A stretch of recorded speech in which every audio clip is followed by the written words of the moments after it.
Ladies and gentlemen, tonight's Lincoln-Reagan dinner is meant to honor not only our two most famous Republicans, but in my opinion, America's two greatest presidents. So I want to talk tonight about both of them, and then maybe just share a little bit with you about some of the problems that we're faced with here in Maryland.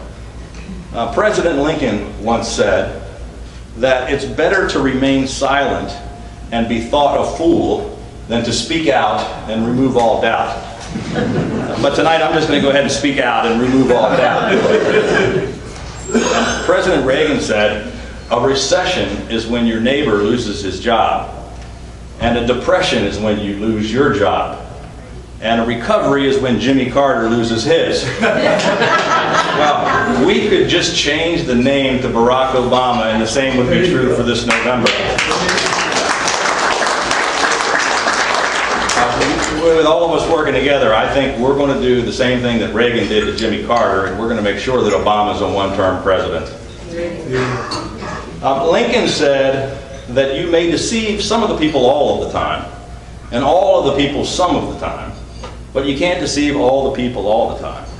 Of course, back then, he could never have envisioned President Obama or Governor O'Malley.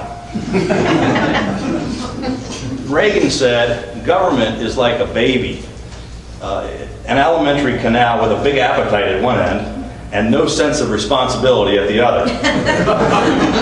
All these years later, and those words are still just as true and perhaps even more relevant today, both in Washington and in Annapolis.